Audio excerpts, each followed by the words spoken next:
지금은 당장은 바꾸기 힘듭니다. 미국도 지금은 못 바꿉니다. 지금 대한민국은 효율적인 전력망을 당연하게 누리고 있습니다. 하지만 이 선택이 처음부터 당연했던 것은 아닙니다. 1973년 한국은 미국보다 훨씬 가난했고 일본처럼 110볼트를 쓰던 나라였습니다.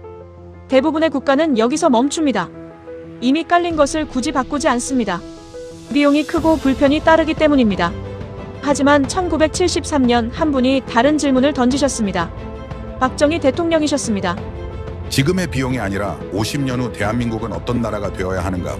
세계 최강국들도 주저하는 그 선택을 가장 가난했던 그 시절에 과감하게 결단하셨습니다.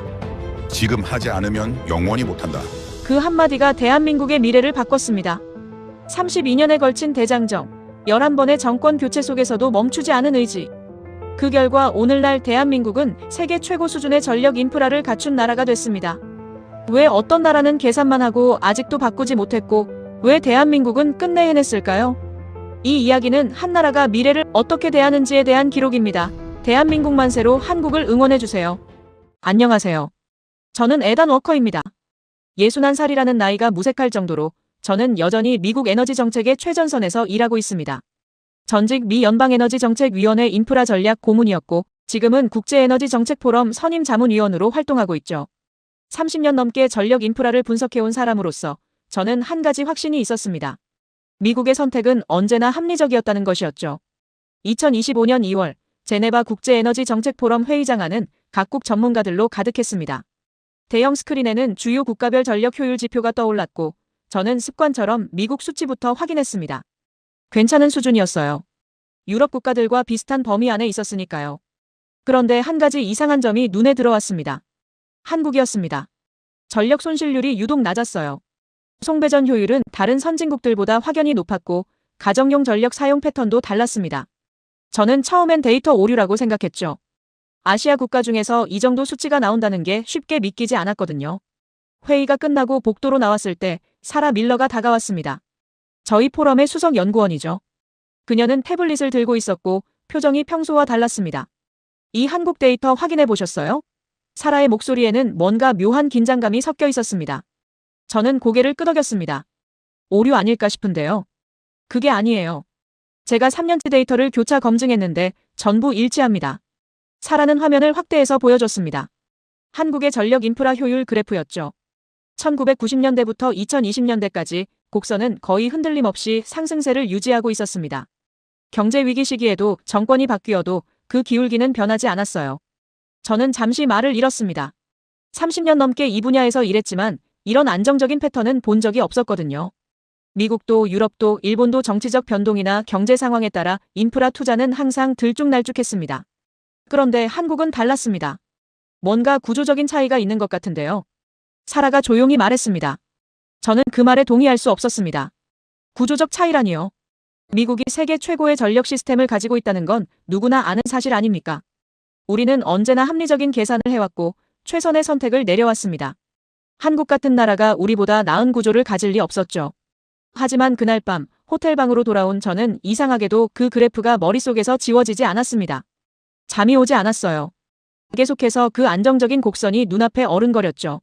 그리고 다음 날 아침 포럼 사무국에서 연락이 왔습니다. 에단, 한국전력 인프라 사례 분석건, 당신이 맡아주시겠습니까? 전화기 너머로 들려온 목소리는 단호했습니다. 저는 잠시 망설였지만 결국 수락했죠. 그때는 몰랐습니다.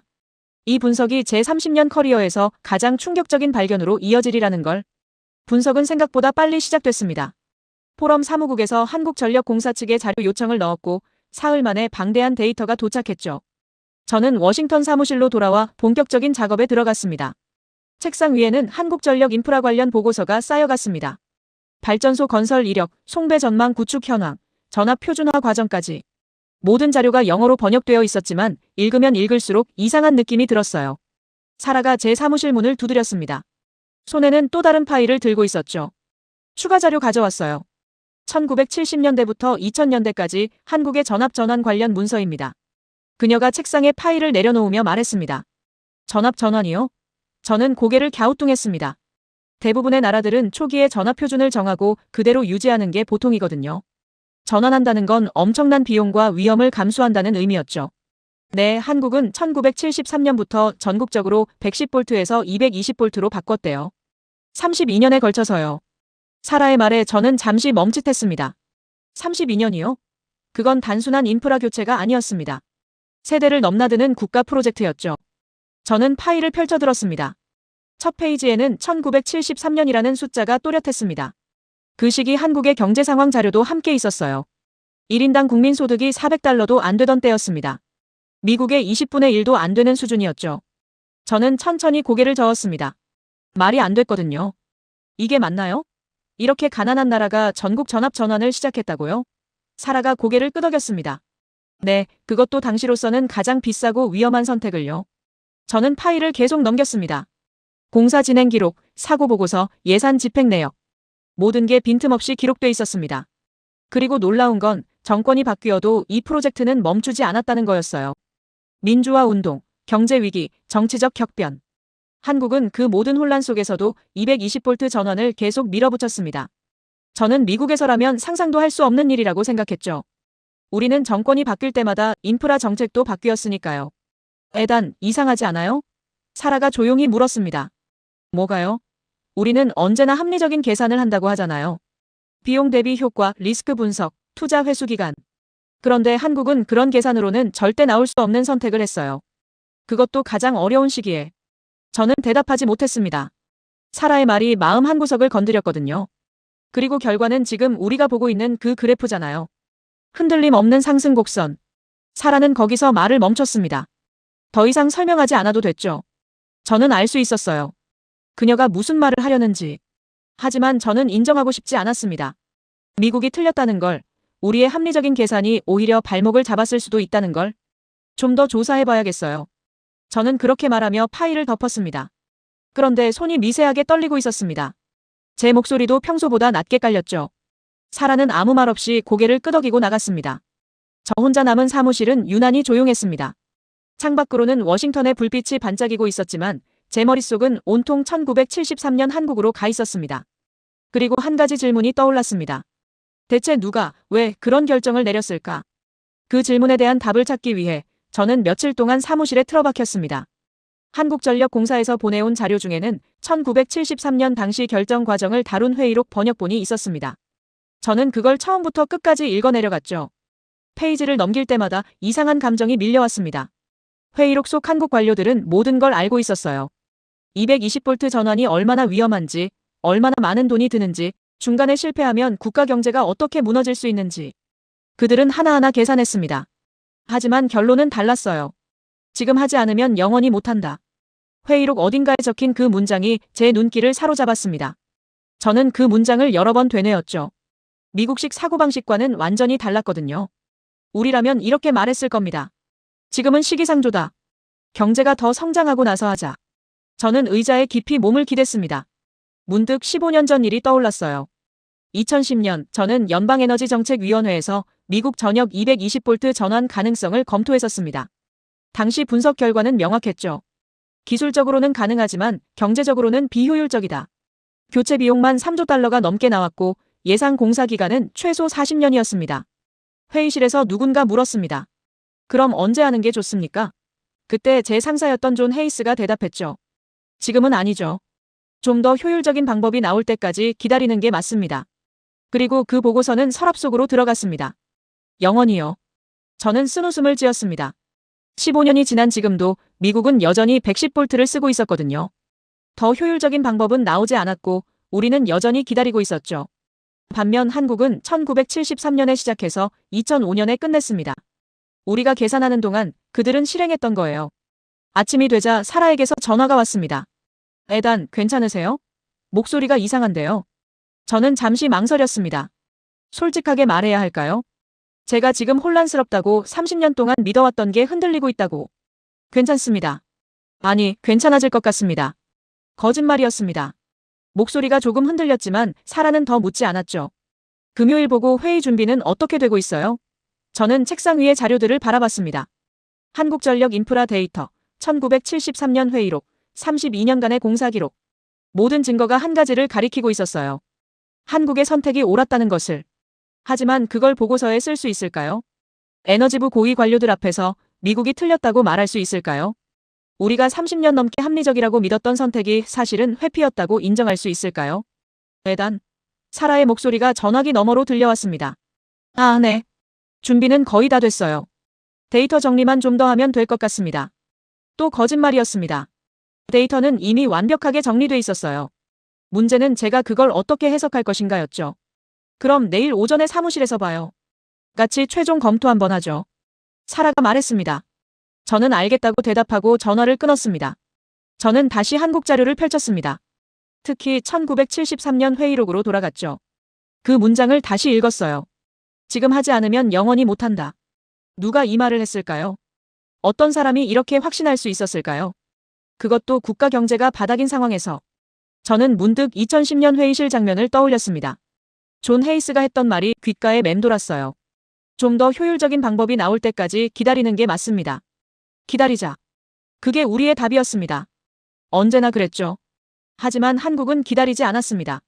그들은 지금 당장 가진 것으로 시작했어요. 그리고 결과는 명백했습니다. 저는 깊은 한숨을 내쉬었습니다. 보고서를 어떻게 쓸지 아직 결정하지 못했지만 한 가지는 분명했어요. 이 진실과 마주해야 한다는 것. 보고 회의를 준비하면서 저는 좀 더 구체적인 데이터가 필요하다고 판단했습니다. 한국전력공사 측에 추가 요청을 넣었죠. 1973년부터 2005년까지 매년 전력 손실률과 인프라 투자 규모를 월별로 정리한 자료를 달라고 했습니다. 이틀 뒤 엑셀 파일이 도착했습니다. 저는 데이터를 그래프로 변환했어요. 화면에 펼쳐진 곡선을 보는 순간 저는 숨이 멎는 듯 했습니다. 1973년 3월 서울 강남 지역에서 첫 번째 220V 전환 공사가 시작됐습니다. 그 달의 전력 손실률은 급격히 치솟았어요. 당연한 일이었죠. 공사 중에는 전력망이 불안정해지니까요. 그런데 놀라운 건 그 다음이었습니다. 다음 달 손실률은 조금 내려갔습니다. 그 다음 달에도 또 그 다음 달에도 천천히 하지만 확실하게 개선되고 있었어요. 몇 년이 흐르는 동안 매년 조금씩 나아졌습니다. 그리고 1979년 박정희가 사망했습니다. 저는 그 지점에서 그래프의 변화가 있을 거라고 예상했어요. 미국이었다면 분명 그랬을 겁니다. 정책이 중단되거나 늦춰졌겠죠. 하지만 한국의 그래프는 흔들리지 않았습니다. 광주 민주화 운동이 있었던 해에도 전국적인 민주화 시위가 일어났던 해에도 심지어 IMF 구제금융을 받던 그 참혹한 시기에도 마찬가지였습니다. 모든 격변 속에서도 220V 전환은 계속됐어요. 예산이 줄어든 해도 있었지만 완전히 멈춘 적은 한 번도 없었습니다. 저는 화면에서 눈을 떼지 못했습니다. 가슴 한쪽이 답답해지는 느낌이었죠. 그때 제 눈에 특정 구간이 들어왔습니다. IMF 구제금융 시기였습니다. 저는 당연히 이 기간에는 공사가 대폭 축소됐을 거라고 생각했어요. 하지만 데이터는 반대였습니다. 오히려 공사 속도가 빨라졌어요. 예산은 줄었는데 진행률은 올라갔습니다. 어떻게 된 일일까요? 저는 세부 기록을 뒤졌습니다. 그리고 발견했죠. 현장 인건비 동결, 자재 국산화 비율 확대, 공정 효율화를 통한 공기 단축. 그들은 돈이 없으면 다른 방법을 찾았습니다. 멈추는 대신 더 효율적으로 일했어요. 저는 믿을 수가 없었습니다. 국가 경제가 무너지는 상황에서 전력 인프라 공사를 오히려 가속화했다니요. 저는 의자에서 일어나 창가로 걸어갔습니다. 워싱턴의 밤 풍경이 눈앞에 펼쳐졌지만 제 머릿속은 혼란스러웠어요. 미국은 왜 못했을까요? 우리에게 기술이 없었던 건 아닙니다. 돈이 없었던 것도 아니에요. 1973년 한국보다 우리는 훨씬 부자였습니다. 2010년에 검토했을 때도 우리는 세계 최강 대국이었죠. 하지만 우리는 하지 않았습니다. 아니, 하지 못했어요. 왜냐하면 우리는 계산했거든요. 비용 대비 효과가 맞지 않는다고, 리스크가 너무 크다고, 지금은 시기상조라고. 그리고 지금 2025년 우리는 여전히 110V를 쓰고 있습니다. 저는 다시 책상으로 돌아와 앉았습니다. 손이 떨렸어요. 30년 커리어 동안 제가 믿어왔던 모든 것들이 흔들리기 시작했습니다. 합리적인 계산이 항상 옳은 건 아니었습니다. 때로는 계산을 넘어서는 결단이 필요했던 거예요. 바로 그 순간이었습니다. 저는 그날 밤 잠을 이루지 못했습니다. 집으로 돌아와서도 계속 그 그래프가 눈앞에 어른거렸어요. 한국의 흔들림 없는 상승 곡선과 미국의 정체된 110V 시스템. 두 개의 이미지가 머릿속에서 계속 충돌했습니다. 새벽 3시쯤 저는 침대에서 일어나 서재로 갔습니다. 책장에서 오래된 파일 하나를 꺼냈죠. 2010년 제가 작성했던 미국 전압 전환 검토 보고서였습니다. 먼지를 털어내고 펼쳐봤어요. 첫 페이지에 제 이름이 또렷했습니다. 에단 워커 수석 분석관. 그때 저는 46살이었죠. 경력의 정점에 있다고 생각했던 시기였습니다. 보고서를 다시 읽어내려가면서 저는 이상한 감정에 사로잡혔습니다. 당시 제가 썼던 문장들이 지금은 낯설게 느껴졌거든요. 현 시점에서 전국적 전압전환은 경제적 타당성이 부족함. 기술 발전을 고려할 때 10년 후 재검토가 적절함. 단계적 접근보다는 차세대 전력 시스템 개발에 집중해야 함. 저는 보고서를 덮었습니다. 그리고 깨달았어요. 저는 15년 전에도 똑같은 말을 했고 지금도 미국은 여전히 기다리고 있다는 걸. 반면 한국은 1973년에 시작해서 2005년에 끝냈습니다. 우리가 계산하는 동안 그들은 실행했던 거예요. 아침이 되자 사라에게서 전화가 왔습니다. 에단, 괜찮으세요? 목소리가 이상한데요. 저는 잠시 망설였습니다. 솔직하게 말해야 할까요? 제가 지금 혼란스럽다고 30년 동안 믿어왔던 게 흔들리고 있다고. 괜찮습니다. 아니, 괜찮아질 것 같습니다. 거짓말이었습니다. 목소리가 조금 흔들렸지만 사라는 더 묻지 않았죠. 금요일 보고 회의 준비는 어떻게 되고 있어요? 저는 책상 위의 자료들을 바라봤습니다. 한국전력 인프라 데이터, 1973년 회의록, 32년간의 공사 기록. 모든 증거가 한 가지를 가리키고 있었어요. 한국의 선택이 옳았다는 것을. 하지만 그걸 보고서에 쓸 수 있을까요? 에너지부 고위 관료들 앞에서 미국이 틀렸다고 말할 수 있을까요? 우리가 30년 넘게 합리적이라고 믿었던 선택이 사실은 회피였다고 인정할 수 있을까요? 에단. 사라의 목소리가 전화기 너머로 들려왔습니다. 아, 네. 준비는 거의 다 됐어요. 데이터 정리만 좀 더 하면 될 것 같습니다. 또 거짓말이었습니다. 데이터는 이미 완벽하게 정리돼 있었어요. 문제는 제가 그걸 어떻게 해석할 것인가였죠. 그럼 내일 오전에 사무실에서 봐요. 같이 최종 검토 한번 하죠. 사라가 말했습니다. 저는 알겠다고 대답하고 전화를 끊었습니다. 저는 다시 한국 자료를 펼쳤습니다. 특히 1973년 회의록으로 돌아갔죠. 그 문장을 다시 읽었어요. 지금 하지 않으면 영원히 못한다. 누가 이 말을 했을까요? 어떤 사람이 이렇게 확신할 수 있었을까요? 그것도 국가 경제가 바닥인 상황에서. 저는 문득 2010년 회의실 장면을 떠올렸습니다. 존 헤이스가 했던 말이 귓가에 맴돌았어요. 좀 더 효율적인 방법이 나올 때까지 기다리는 게 맞습니다. 기다리자. 그게 우리의 답이었습니다. 언제나 그랬죠. 하지만 한국은 기다리지 않았습니다. 그들은 지금 당장 가진 것으로 시작했어요. 그리고 결과는 명백했습니다. 저는 깊은 한숨을 내쉬었습니다. 보고서를 어떻게 쓸지 아직 결정하지 못했지만 한 가지는 분명했어요. 이 진실과 마주해야 한다는 것. 금요일 아침 저는 평소보다 일찍 사무실에 도착했습니다. 보고 회의는 오후 2시였지만 더 이상 미룰 수 없었어요. 결정을 내려야 했습니다. 이 자료를 있는 그대로 보고할 것인가 아니면 적당히 포장해서 넘어갈 것인가. 사라가 문을 열고 들어왔습니다. 제 얼굴을 보더니 눈살을 찌푸렸죠. 밤새 여기 계셨던 건 아니시죠?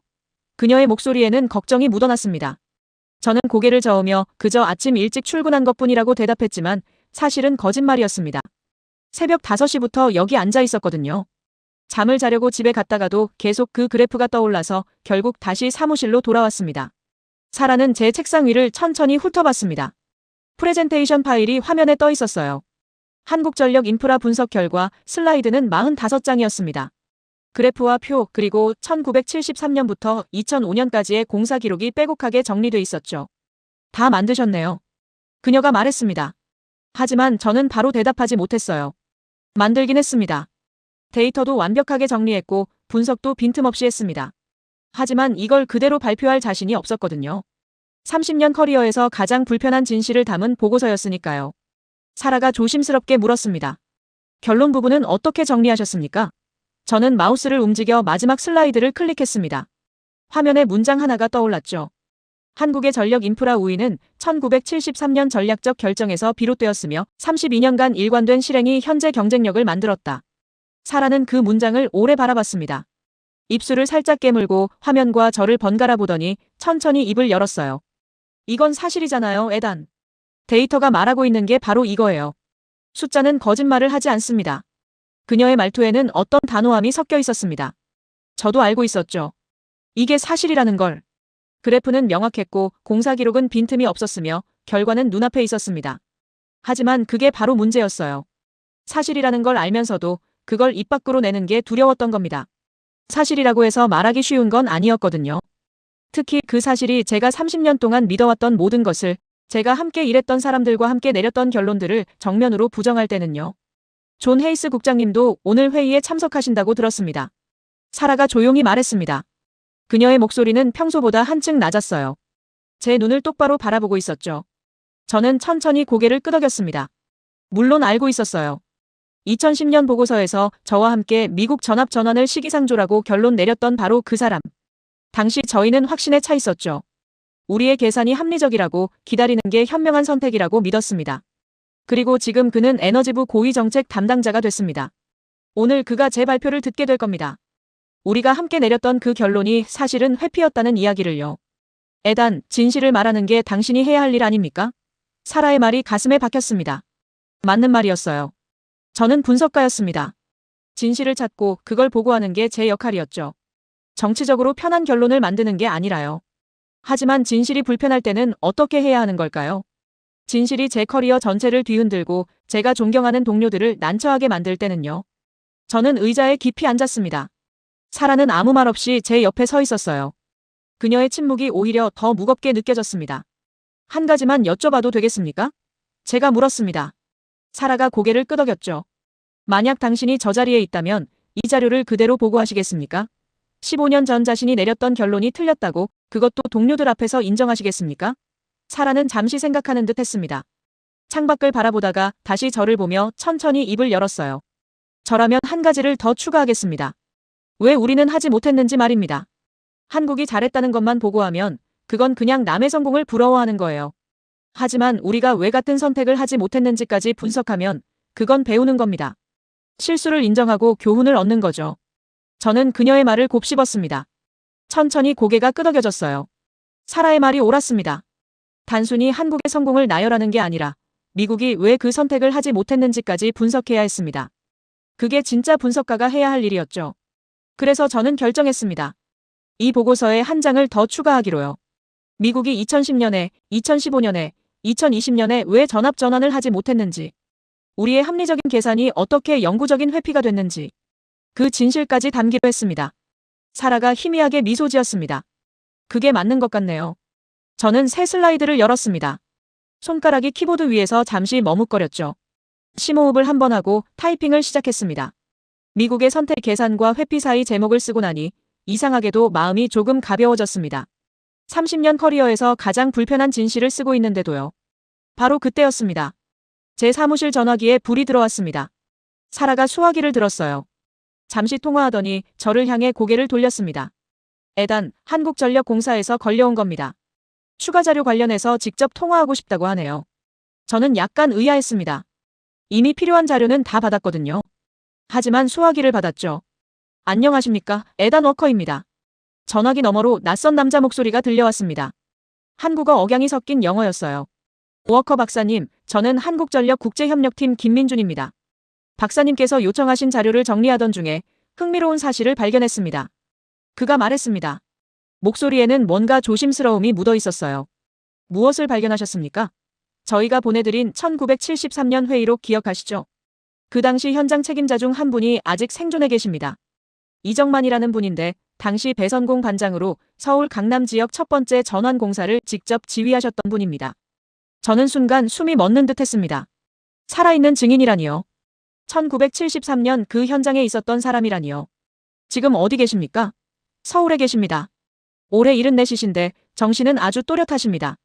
제가 박사님 연구에 대해 말씀드렸더니 자기 이야기를 해주고 싶다고 하시더군요. 김민준의 말에 저는 잠시 망설였습니다. 보고 회의는 5시간 후였어요. 지금 서울로 갈 수는 없었죠. 하지만 이 기회를 놓칠 수도 없었습니다. 화상통화가 가능할까요? 지금 당장이라도요. 김민준이 잠시 뜸을 들이더니 대답했습니다. 1시간 후면 준비할 수 있을 것 같습니다.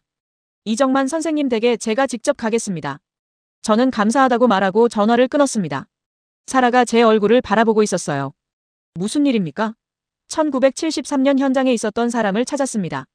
1시간 후에 화상통화를 하기로 했어요. 사라의 눈이 커졌습니다. 그건 엄청난 기회였거든요. 정확히 1시간 후 제 컴퓨터 화면에 영상이 떠올랐습니다. 작은 거실이 보였어요.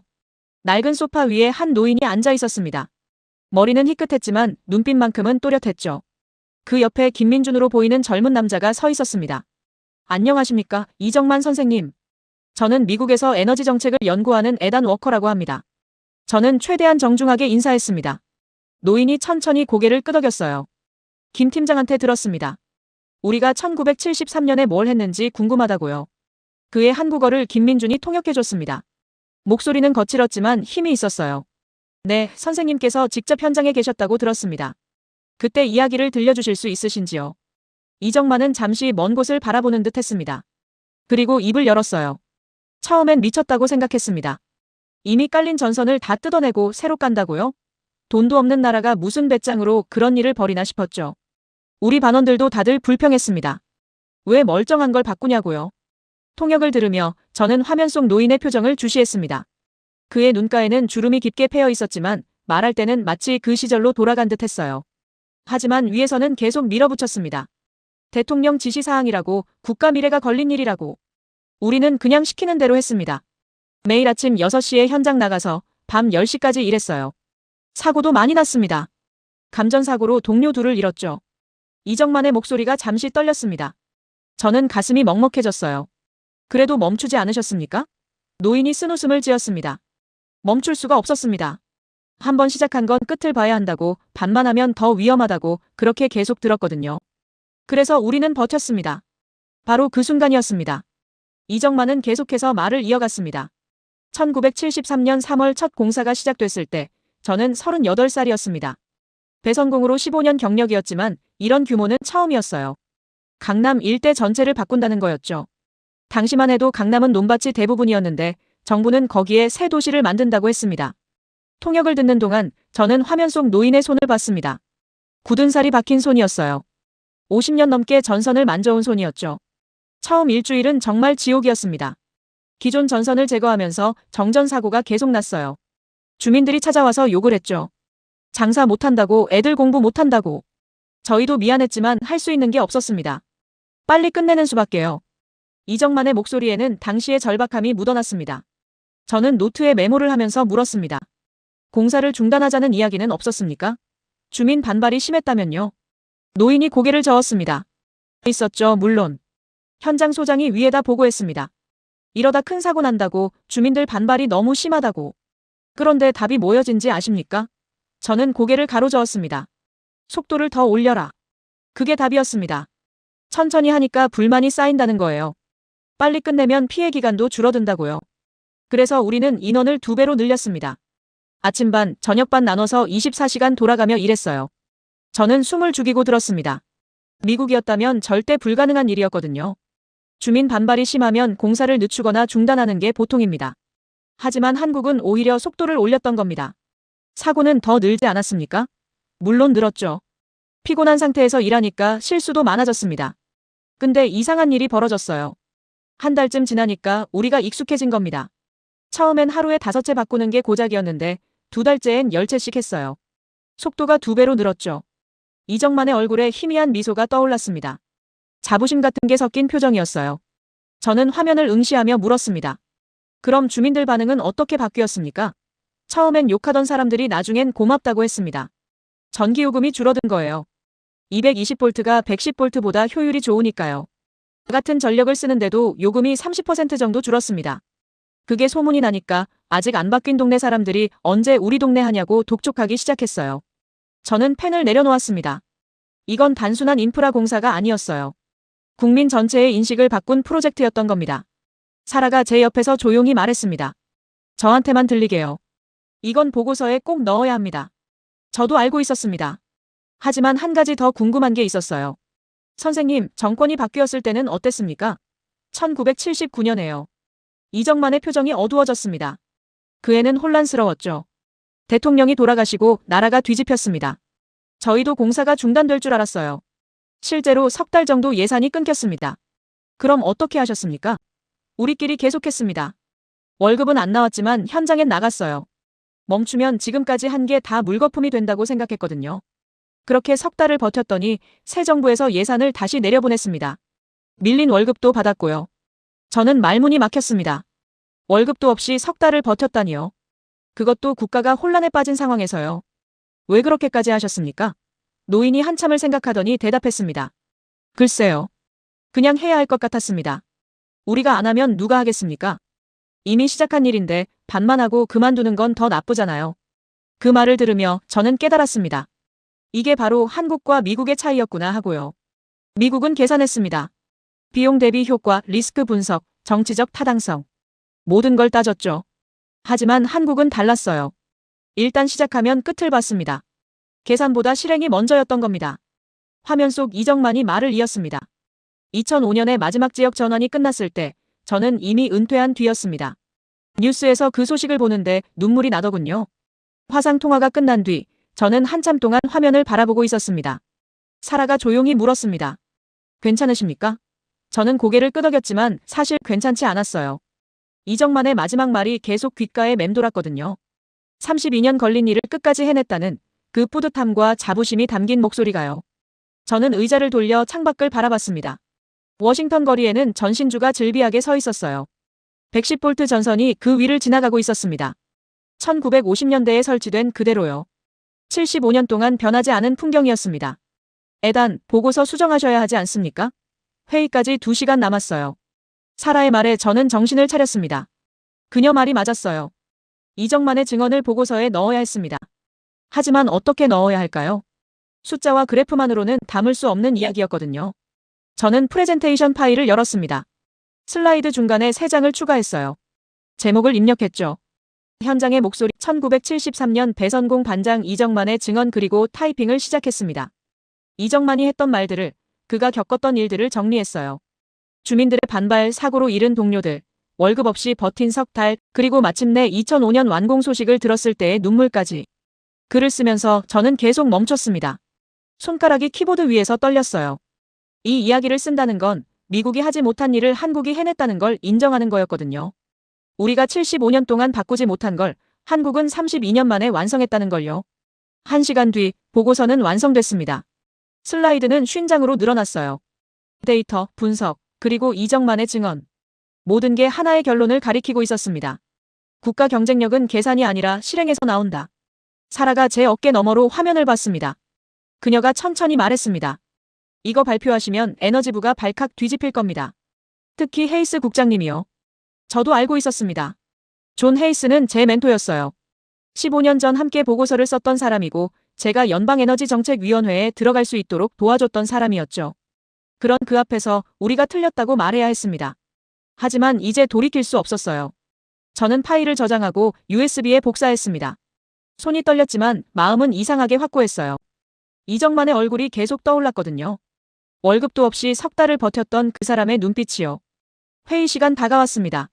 저는 재킷을 입고 USB를 주머니에 넣었습니다. 사라가 문 옆에서 저를 기다리고 있었어요. 같이 가시죠. 혼자 가시긴 힘드실 겁니다. 고맙습니다, 사라. 저는 진심으로 말했습니다. 그녀가 없었다면 여기까지 못 왔을 거예요. 에너지부 회의실로 가는 복도는 유난히 길게 느껴졌습니다. 발걸음 하나하나가 무거웠어요. 하지만 멈출 수는 없었습니다.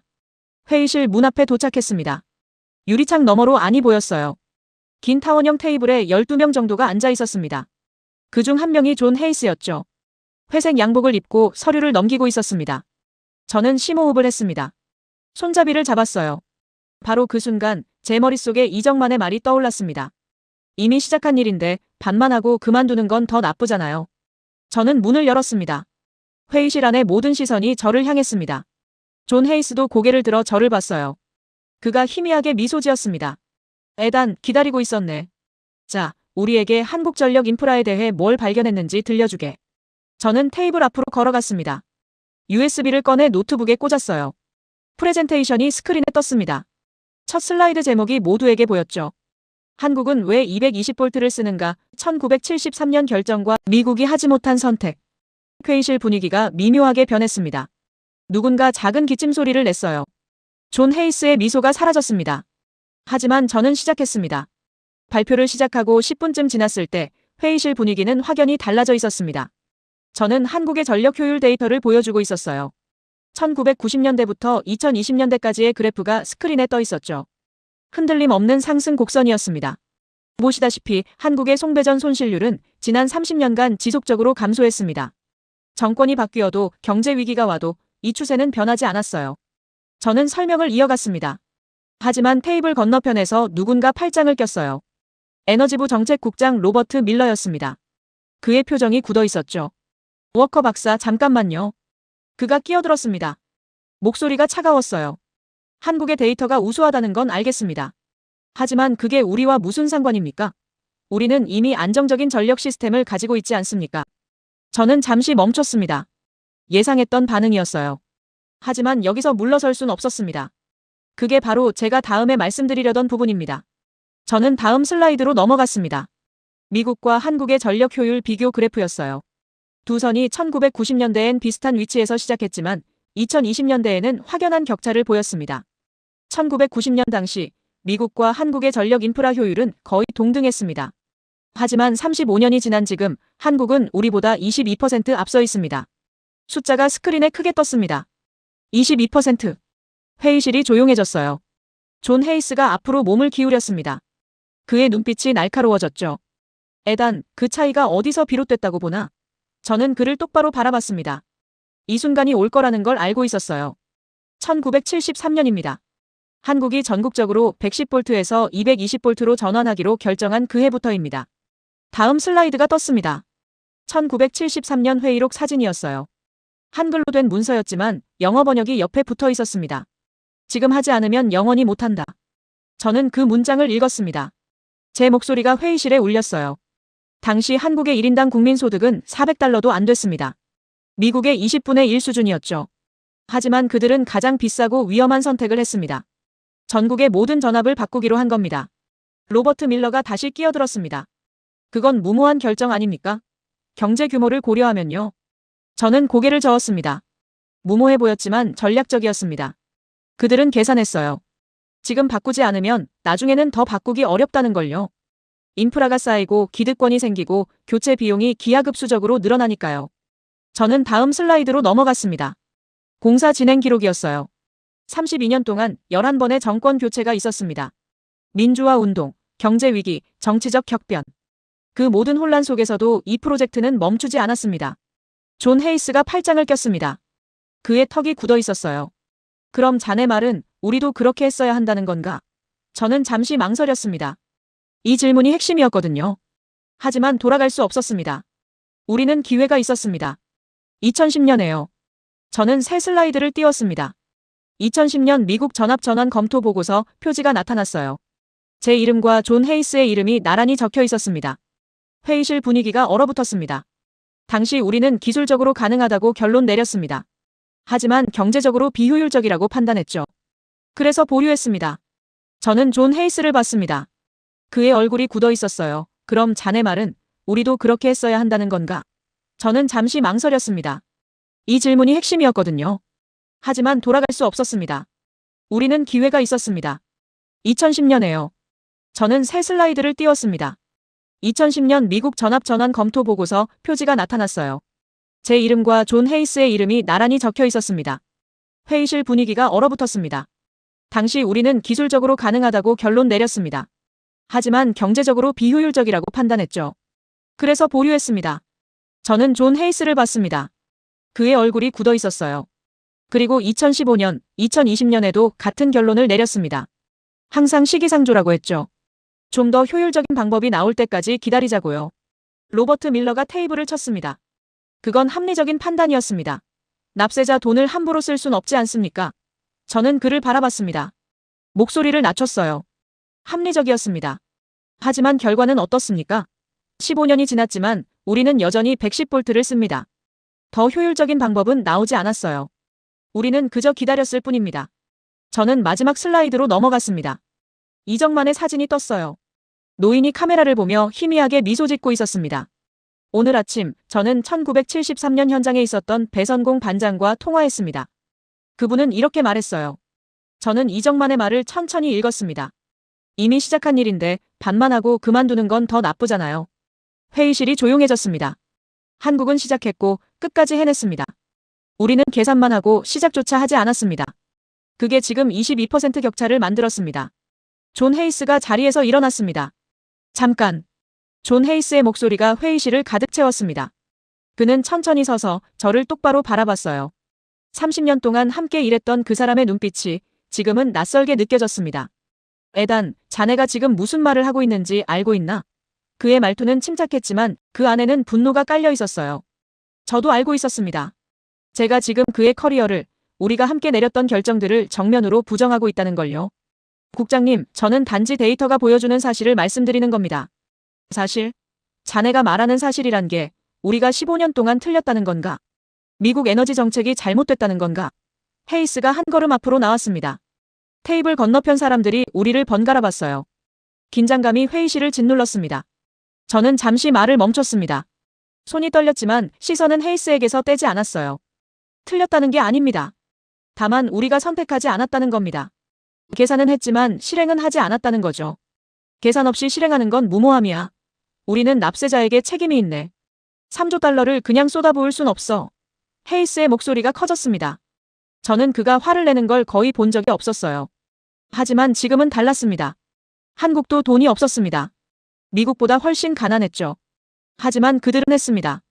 32년 동안 멈추지 않고요. 그건 정치 체제가 다르기 때문이야. 독재 정권이 밀어붙인 거잖아. 우리는 민주주의 국가야, 에단. 국민동의 없이는 아무것도 할 수 없어. 로버트 밀러가 거들었습니다. 맞습니다. 한국 사례를 우리와 비교하는 건 적절하지 않아요. 저는 고개를 저었습니다. 천천히 하지만 확고하게요.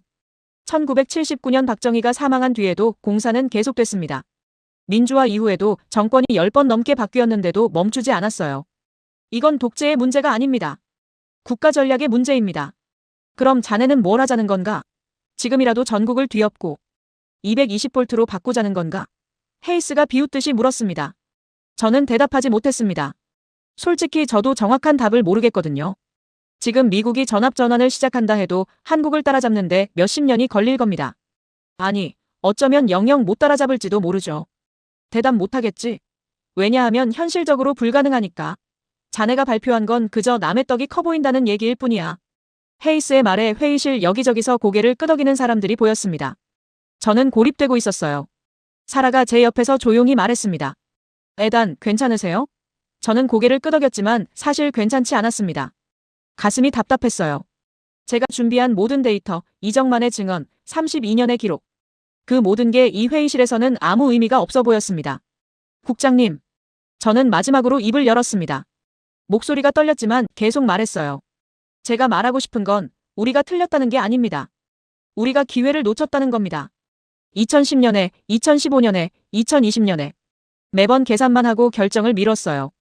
그리고 지금 우리는 한국보다 22% 뒤처져 있습니다. 존 헤이스가 서류를 집어들었습니다. 그리고 테이블에 내려놓으며 말했습니다. 이 보고서는 받아들일 수 없네. 다시 작성해서 제출하게. 이번엔 실현 가능한 대안을 포함해서 말이야. 그 말은 명령이었습니다. 보고서를 폐기하라는 뜻이었죠. 저는 잠시 멍하니 서 있었습니다. 30년 커리어에서 제 보고서가 거부당한 건 처음이었어요. 회의는 여기까지입니다. 다들 수고했네. 헤이스가 선언했습니다. 사람들이 하나둘 자리에서 일어났어요. 저를 보는 시선들이 따가웠습니다. 사라가 제 팔을 가볍게 잡았습니다. 나가시죠. 저는 고개를 끄덕이고 USB를 뽑았습니다. 회의실을 나서는데 다리에 힘이 없었어요. 복도로 나오자 사라가 물었습니다. 어떻게 하시겠습니까? 저는 대답하지 못했습니다. 어떻게 해야 할지 몰랐거든요. 제가 발견한 진실을, 이정만이 들려준 이야기를 그냥 묻어버려야 하는 걸까요? 그때였습니다. 그때 뒤에서 누군가 저를 불렀습니다. 워커 박사님. 돌아보니 젊은 남자가 서 있었어요. 에너지부 소속 분석관으로 보였습니다. 제 명함 좀 받아주시겠습니까? 박사님 발표 인상 깊었습니다. 그가 명함을 건넸습니다. 하지만 저는 받지 않았어요. 무슨 소용이겠습니까? 제 보고서는 방금 거부당했는걸요. 고맙지만 필요 없을 것 같습니다. 저는 그렇게 말하고 돌아섰습니다. 사라와 함께 복도를 걸었어요. 발걸음이 무거웠습니다. 사무실로 돌아오는 길은 유난히 길게 느껴졌습니다. 엘리베이터 안에서 사라가 조용히 말했어요. 에단, 당신은 옳은 일을 하셨습니다. 하지만 아무도 듣지 않았습니다. 제 목소리는 쓸쓸했습니다. 사라는 더 이상 말하지 않았어요. 사무실에 도착해서 저는 의자에 주저앉았습니다. 책상 위에는 아직 한국 자료들이 쌓여 있었어요. 1973년 회의록, 공사 기록, 이정만의 증언. 모든 게 그대로였지만 이제는 의미가 없어 보였습니다. 저는 컴퓨터를 켰습니다. 이메일함에 새 메일이 떠 있었어요. 발신자는 존 헤이스였습니다. 에단, 오늘 회의는 유감이었네. 우리는 30년을 함께 일했잖나. 자네라면 현실과 이상을 구분할 줄 안다고 믿었는데 말이야. 보고서를 수정해서 다음 주까지 제출하게. 이번 건은 없던 일로 하지. 저는 화면을 응시했습니다. 없던 일로 하라고요. 제가 발견한 진실을, 이정만이 들려준 32년의 이야기를 그냥 지우라는 말입니까? 손이 떨렸습니다. 삭제 버튼 위에 커서를 올렸지만 누르지 못했습니다. 문득 2010년이 떠올랐습니다. 그때 저는 46살이었죠. 헤이스와 함께 전합전환 보고서를 검토했습니다. 데이터는 명확했어요. 기술적으로 가능하고 장기적으로는 효율적이라고요. 하지만 우리는 결론을 바꿨습니다. 시기상조라고 좀 더 기다리자고요. 그때 제가 뭐라고 했었죠? 합리적인 판단입니다. 그렇게 말하고 보고서를 제출했어요. 그리고 15년이 흘렀습니다. 우리는 여전히 기다리고 있고 한국은 이미 끝냈습니다. 저는 의자를 돌려 창밖을 바라봤습니다. 워싱턴 거리에 전신주들이 보였어요. 110V 전선이 그 위를 지나가고 있었습니다. 1950년대와 똑같은 모습이었죠. 갑자기 한국의 거리가 떠올랐습니다. 자료사진에서 봤던 서울의 모습이요. 깨끗하게 정리된 지하 전선, 효율적인 배전망. 그들은 32년 동안 조금씩 바꿔나갔고 결국 완성했습니다. 우리는 왜 못했을까요? 저는 혼잣말로 중얼거렸습니다. 기술이 없어서? 아니었습니다. 돈이 없어서? 그것도 아니었어요. 우리는 세계 최강 대국이었으니까요. 답은 명확했습니다. 우리는 계산했지만 결정하지 않았어요. 분석했지만 실행하지 않았습니다. 항상 더 나은 시기를 기다렸죠. 하지만 그 시기는 오지 않았습니다. 이정만의 말이 다시 귓가에 맴돌았어요. 이미 시작한 일인데 반만 하고 그만두는 건 더 나쁘잖아요. 하지만 우리는 시작조차 하지 않았습니다. 저는 깊은 한숨을 내쉬었습니다. 책상 서랍을 열어 헤이스에게서 받은 2010년 보고서를 꺼냈어요. 먼지가 쌓인 표지를 쓸어내렸습니다. 페이지를 넘기다가 제가 썼던 문장을 발견했습니다.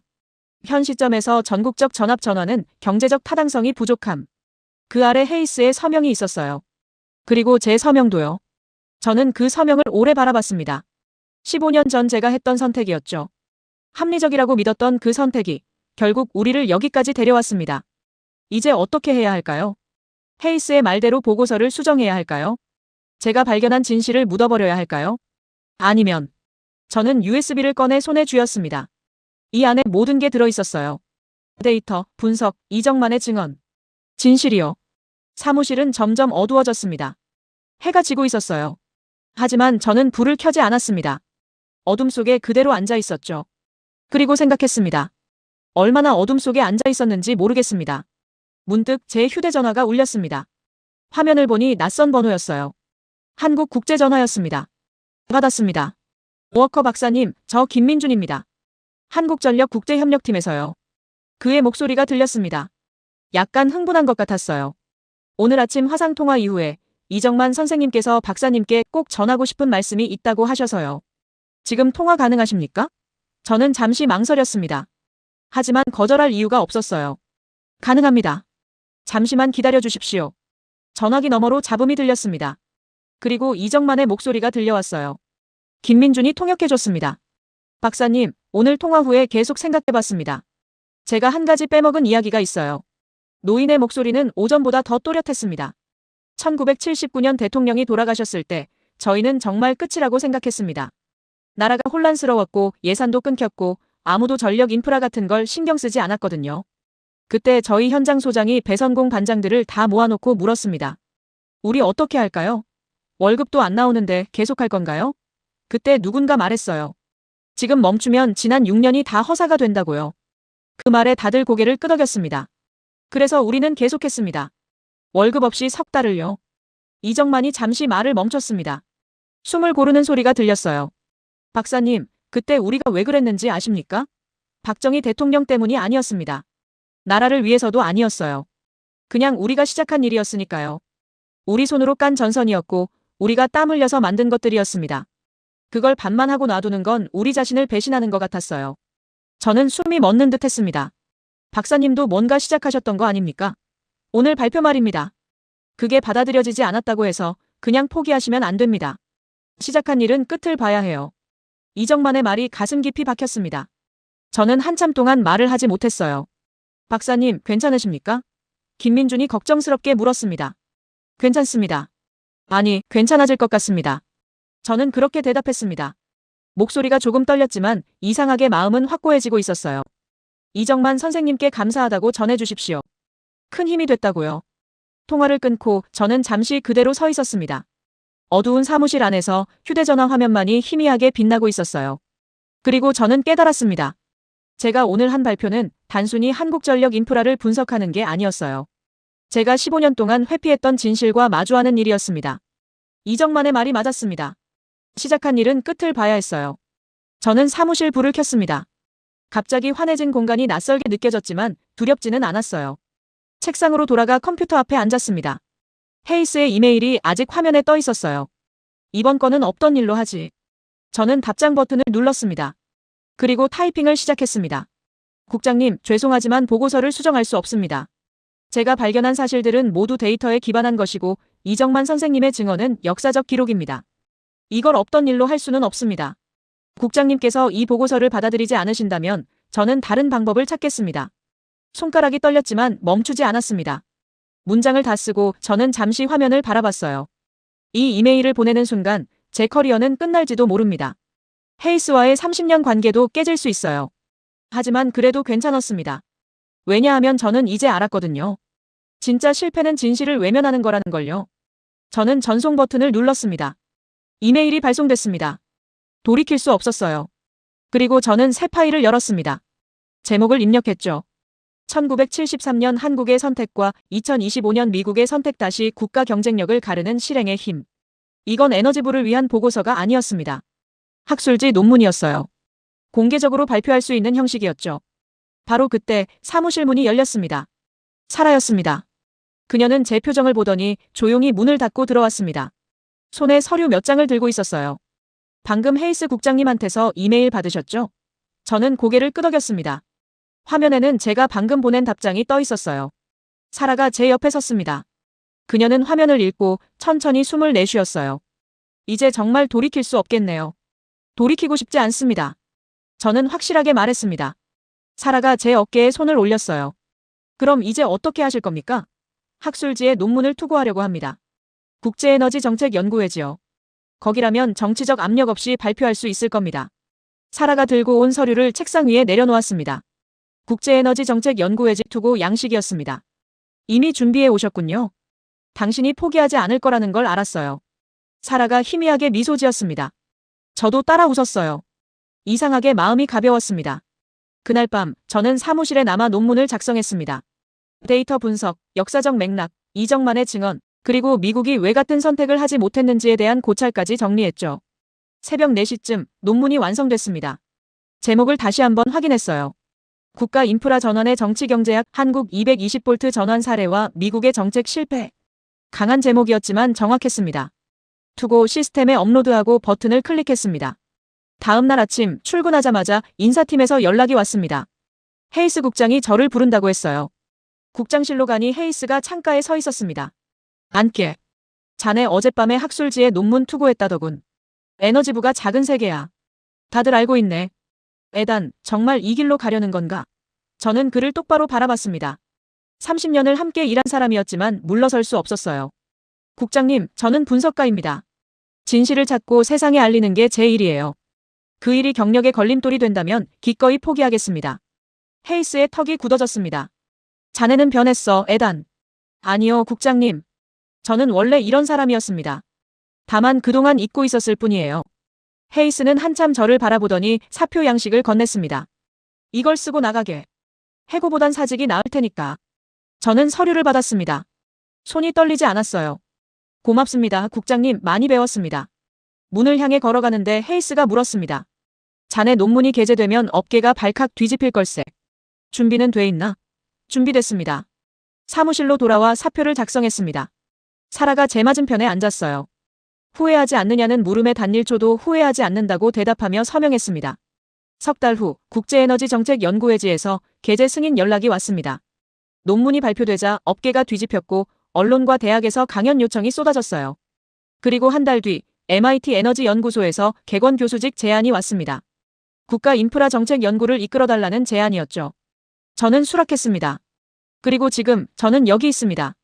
지금 저는 MIT 에너지 연구소 강의실에 서 있습니다. 객원 교수로 부임한 지 6개월이 지났어요. 오늘은 국가 인프라 정책 세미나 마지막 강의였습니다. 학생들이 제 앞에 앉아 있었죠. 마지막으로 여러분께 한 가지만 말씀드리고 싶습니다. 국가 경쟁력을 가르는 건 기술이 아닙니다. 계산도 아니에요. 바로 실행입니다. 저는 스크린에 한국전력 인프라 그래프를 띄웠습니다. 학생들이 이미 여러 번 본 그래프였지만 저는 매번 이걸로 강의를 마무리했어요. 1973년 한국은 가난했습니다. 하지만 그들은 시작했죠. 그리고 32년 동안 멈추지 않았습니다. 그게 지금의 경쟁력을 만들었어요. 한 학생이 손을 들었습니다. 교수님, 그럼 미국도 지금이라도 시작해야 하지 않습니까? 저는 고개를 끄덕였습니다. 그래야 합니다. 하지만 쉽지 않을 겁니다. 왜냐하면 우리는 계산하는 데 익숙하니까요. 실행하는 데는 서툴러요. 강의가 끝나고 저는 연구실로 돌아왔습니다. 책상 위에 편지 한 통이 놓여 있었어요. 한국에서 온 거였습니다. 뜯어보니 이정만의 편지였습니다. 김민준이 대신 써준 것 같았어요. 워커 박사님 논문 잘 읽었습니다. 한국신문에도 번역돼서 실렸더군요. 제 이름도 나오고요. 손자들이 할아버지 대단하다고 했습니다. 고맙습니다. 덕분에 제가 했던 일이 의미 있었다는 걸 알게 됐어요. 서울에 오실 일 있으면 꼭 연락 주십시오. 직접 현장을 보여드리고 싶습니다. 저는 편지를 읽으며 미소 지었습니다. 그리고 결심했어요. 한국에 가야겠다고요. 석 달 뒤 저는 인천공항에 도착했습니다. 김민준이 마중 나와 있었어요. 우리는 악수를 나눴습니다. 이정만 선생님이 기다리고 계십니다. 오늘 특별한 곳으로 모시라고 하셨어요. 차를 타고 서울 시내를 지나갔습니다. 거리는 깨끗했고 전신주는 거의 보이지 않았어요. 모든 전선이 지하에 묻혀 있었죠. 강남 어느 주택가에서 차가 멈췄습니다. 이정만이 대문 앞에 서 있었어요. 75살의 노인이었지만 눈빛만큼은 여전히 또렷했습니다. 박사님, 오신 걸 환영합니다. 그가 악수를 청했습니다. 저는 그의 손을 잡았어요. 굳은 살이 박힌 손이었습니다. 여기가 어디입니까? 1973년 3월 제가 처음으로 220V 전환 공사를 했던 바로 그 집입니다. 이정만이 집을 가리켰습니다. 낡았지만 단정한 2층 집이었어요. 지금도 그때 주인이 살고 계십니다. 허락받고 왔어요. 우리는 집 앞에 섰습니다. 이정만이 천천히 말했어요. 저는 여기서 처음으로 전선을 바꿨습니다. 손이 떨렸죠. 실수하면 큰 사고가 날 수도 있었으니까요. 하지만 해냈습니다. 그리고 다음 집, 또 다음 집. 6년 동안 이 동네 전체를 바꿨어요. 그는 거리를 바라봤습니다. 52년 전 그가 땀 흘렸던 곳이었죠. 박사님, 저는 그때 몰랐습니다. 제가 하는 일이 나라를 바꿀 거라는 걸요. 그냥 시키는 대로 했을 뿐이에요. 하지만 지금 보니까 그게 맞았더군요. 저는 그의 말을 듣고 있었습니다.